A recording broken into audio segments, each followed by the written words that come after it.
Welcome back, everyone. This is Noah Cunin with the UpTake with some possibly concerning news regarding the legitimacy of the Texas caucus.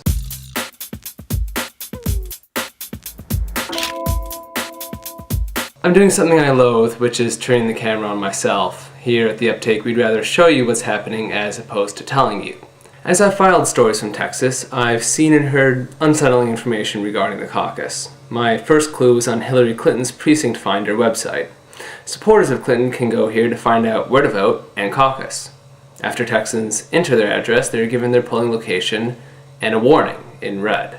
It warns them that their polling location is subject to change all the way up to polling night. This means the place Texans vote in the primary during the day may not be the location they vote at the caucus at night. The second warning sign occurred directly after this interview with the Texas Democratic Party. Can you first just introduce yourself and your position and where we are? Hector Nieto, the Communications Director of Texas Democratic Party.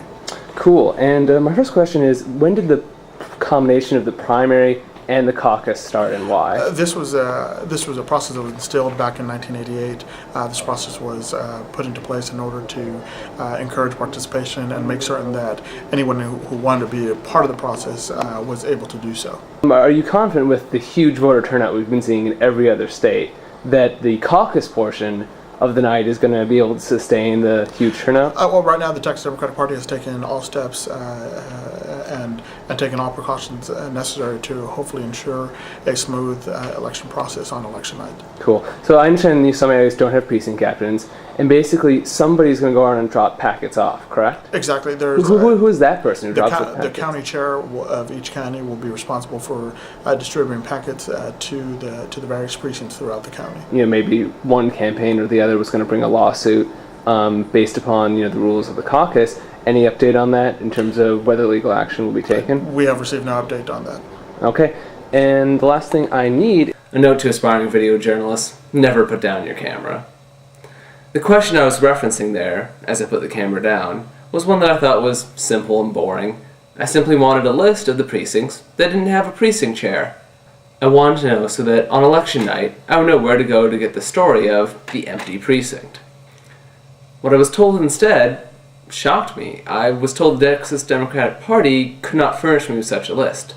Not that they would not, but that they could not, because they themselves did not collect that information. To clarify, the Texas Democratic Party didn't know which precincts didn't have precinct chairs. Confused, I inquired who keeps track of those empty precincts. Turns out, the same people who distribute the packets, the county chairs.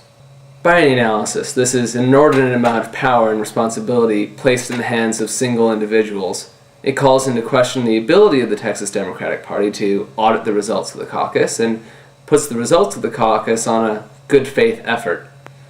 Obviously, this report raises many more questions than it answers. The UpTake will be working hard on Election Day to provide those answers and clarifications. Stay tuned, and thanks for watching the UpTake.